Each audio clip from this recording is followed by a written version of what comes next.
Good morning students, class 9th। कैसे हैं आप सब। आज हम जो चैप्टर पढ़ने जा रहे हैं वो है आपकी संचयन पाठ्य पुस्तक से दिए जल उठे।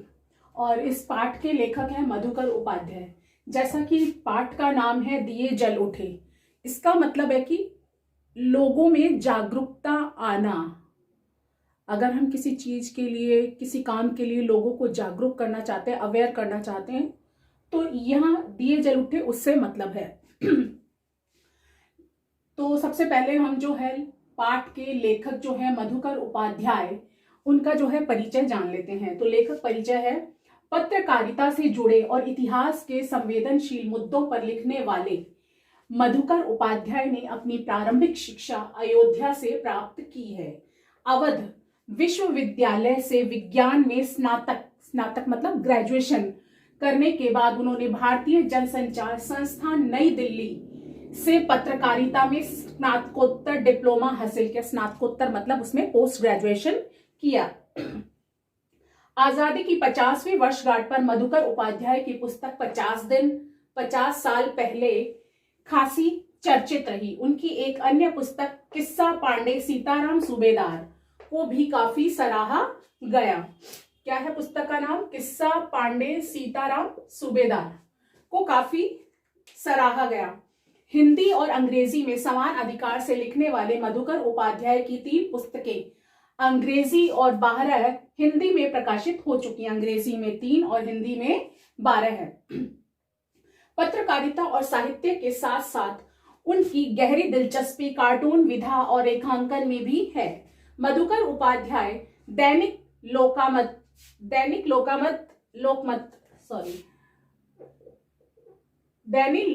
लोकमत समाचार के प्रधान संपादक रहे।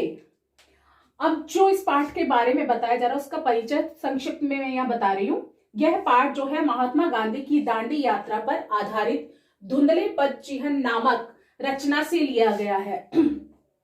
ये जो पाठ है दिए जल उठे, इसमें जो है एक महात्मा गांधी की दांडी यात्रा पर एक पुस्तक यानी कि एक रचना है धुंधले पद चिन्ह, जिसका नाम है धुंधले पद चिन्ह। उससे ये जो एक अंश है पाठ का दिए जल उठे लिया गया है। इसमें 19 मार्च 1930 के दिन घटी घटनाओं का वर्णन करते हुए रास जगह का नाम है इसमें, पटेल की गिरफ्तारी तथा गांधी जी का दांडी यात्रा संबंधी वर्णन है। प्रस्तुत पाठ के माध्यम से हमें अंग्रेजों के अत्याचारों की झलक मिलती है।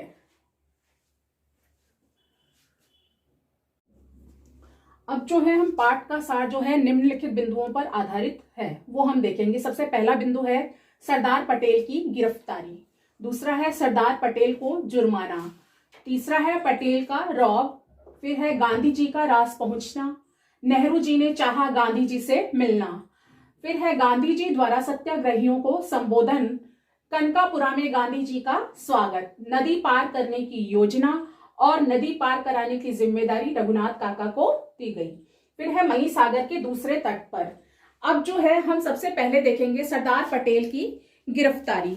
ये बात उस समय की है जब दांडी कूच की तैयारी के सिलसिले में सरदार पटेल को 7 मार्च को जो है रास पहुंचना था। वो रास पहुंचे और वहां के लोगों के आग्रह करने पर उन्होंने 2 शब्द की शुरुआत ही की थी, यानी कि वहां के जो कलेक्टर हैं उन्होंने किसी भी तरह की भाषण और एक जो मीटिंग करने के लिए जो थी निषेध आज्ञा लागू कर रखी थी कि मनाही करना। निषेध आज्ञा का मतलब है मनाही करना, कि वहां पर किसी तरह की कोई योजना नहीं बनाई जाएगी, किसी तरह का कोई भाषण नहीं होगा, किसी तरह का कोई सभा आयोजित नहीं की जाएगी। लेकिन जो है पटेल, लोगों के कहने पर पटेल ने जो है 2 शब्द बोलना ही शुरू किया था, तो उन्हें जो है गिरफ्तार कर लिया गया था।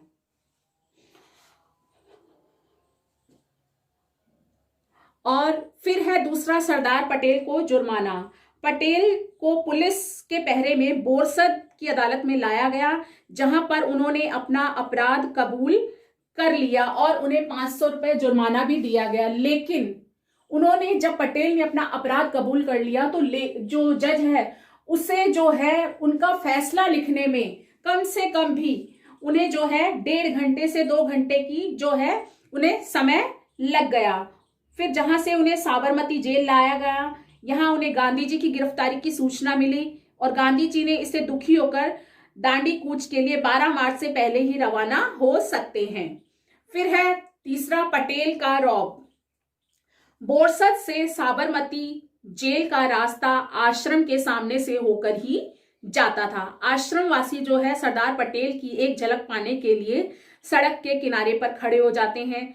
उन्हें ऐसा लग रहा था कि मोटर जो है आश्रम के पास किसी भी हाल में नहीं रुकेगी, पर पटेल, सरदार वल्लभ भाई पटेल का इतना रौब था कि पुलिस वालों को मोटर रोकनी पड़ी और गांधी जी और पटेल जो है आप सड़क पर मिले।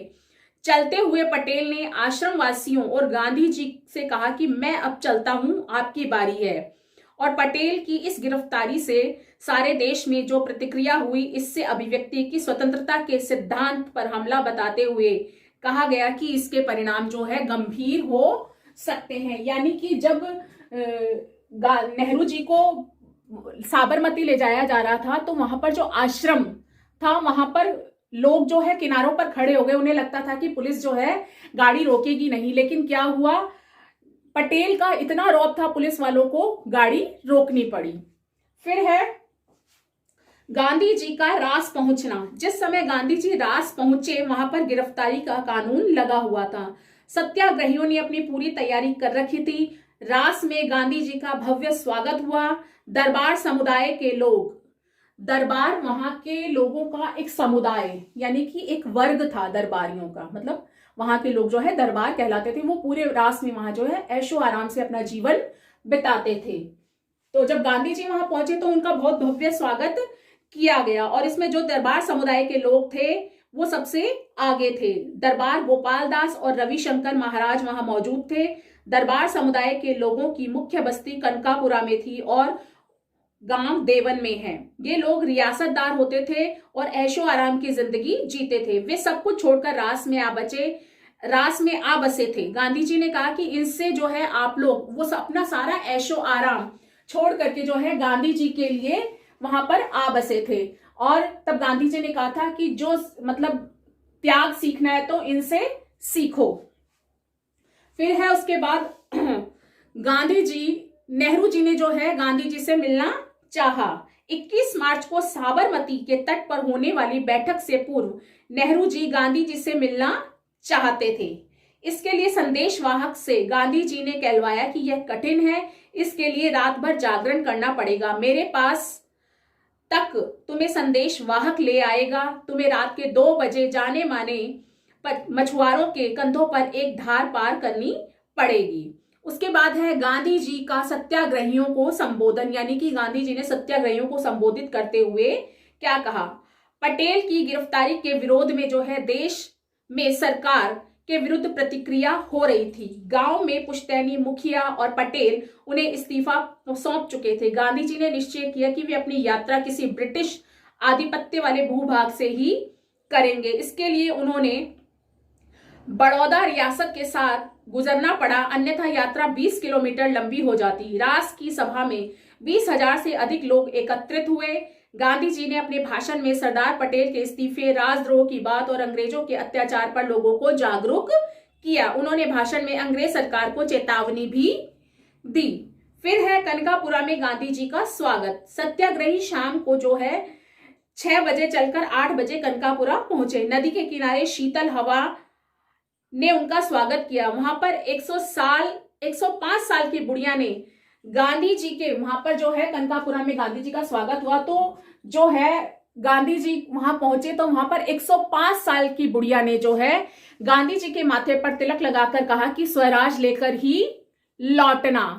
तो गांधी जी ने उन्हें क्या जवाब दिया? गांधी जी ने उन्हें जवाब दिया कि उन्हें स्वराज लाने का वचन दिया। और यहाँ की जनसभा में गांधी जी ने अंग्रेज सरकार के कुशासन का भी जिक्र किया। रास्ते में लोगों ने थोड़ी बहुत यात्रा जो है कार से करने का अनुरोध किया, जिसे गांधी जी ने मना कर दिया। गांधी जी ने कहा कि यह एक धर्म यात्रा है, मैं इसे पैदल चलकर ही पूरा करूंगा। लोगों का सुख दुख समझे तभी यात्रा सच्ची होगी। गांधी जी मही नदी के किनारे नमक बनाकर कानून तोड़ना चाहते थे, इसलिए वे अंग्रेज सरकार ने मही नदी के तट पर सारे नमक के भंडार हटवाकर नष्ट करवा दिए। फिर है नदी पार करने की योजना। दांडी यात्रा में थोड़ा सा परिवर्तन करके यह तय किया गया कि नदी को आधी रात के समय समुद्र का पानी चढ़ने पर पार किया जाए, जिससे कीचड़ और दलदल में जो है लोगों को कम चलना पड़ेगा। इसके बाद भी सत्याग्रहियों को दलदल में 4 किलोमीटर तक चलना पड़ा। कुछ लोगों ने गांधी जी को कंधे पर उठाकर चलना चाहा, पर गांधी जी ने मना कर दिया और मही नदी के तट पर एकदम गुप्त अंधेरे में भी मेला सा लग गया। वहां पर जो है लोग दिए लेकर हाथ में आ गए और वहां पर भजन मंडलियां जो है आकर भजन करने लगी थी। फिर है नदी पार कराने की जिम्मेदारी रघुनाथ काका को। गांधी जी को नदी पार कराने की जिम्मेदारी जो है रघुनाथ काका को सौंपी गई। वे नई नाव खरीदकर कनकापुरा पहुंच गए। सत्याग्रहियों ने उन्हें निषाद राज कह रहे थे। उन्हें निषाद राज इसलिए कहा गया क्योंकि जब राम को 14 वर्ष का वनवास हुआ था तो वहां पर भी जो है राम को जिन्होंने नदी पार कराई थी वो निषाद राज यानी आदिवासियों के जो राजा थे निषाद, उन्होंने पार करवाई थी। तो इसी तरह गांधी जी को जो है रघुनाथ काका ने जो है नदी पार करवाई थी। उनके लिए उन्होंने नई नाव खरीदी थी, इसलिए उन्हें भी जो है निषाद राज की संज्ञा दी गई। इसमें रात के 12 बजे जैसे ही जो है पानी चढ़ा, वहां पर नदी के पार सभी लोग जो हजारों सत्याग्रही जो दीप लिए आ गए। गांधी जी नाव तक गए। गांधी जी की जय, सरदार पटेल की जय, नेहरू जी की जय के बीच जो है नाव चल रही थी, जिसे रघुनाथ काका चला रहे थे। जयकार की प्रतिध्वनि दिशाओं में गूंज रही थी। अब है लास्ट मही सागर के दूसरे तट पर। मही सागर के दूसरे तट पर भी उसी तरह का कीचड़ और दलदली जमीन थी।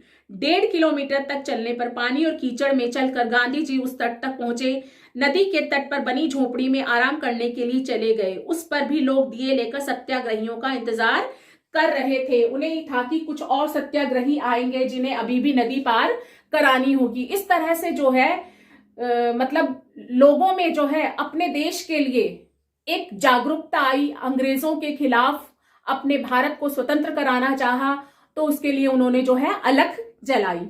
ये जो है पाठ के माध्यम से लेखक हमें कहना चाहता है कि वर्तमान देश जो है आज हमारी अनेक समस्याओं से जूझ रहा है। अतः हमें अपने भारत देश को संवारने के लिए कड़ी मेहनत करनी होगी। हम आपसी मतभेद मिटाकर आपसी सौहार्द स्थापित कर एकजुट होकर समस्याओं का समाधान ढूंढे। कठिन से कठिन तर परिस्थितियों में हमें अपना प्रयास नहीं छोड़ना चाहिए। अपने लक्ष्य को प्राप्त करने के लिए हमें सतत प्रयास करना ही हमारा कर्तव्य है। इसके लिए जरूरत है आपसी मेलजोल, एकता, समर्पण तथा साहस की। इसके लिए सबके दिल में देश प्रेम की भावना जागृत करनी होगी, तभी हमारे देश का भविष्य जो है संवरेगा। लेखक इस पाठ के माध्यम से यह संदेश जो है हमें देना चाहता है। धन्यवाद।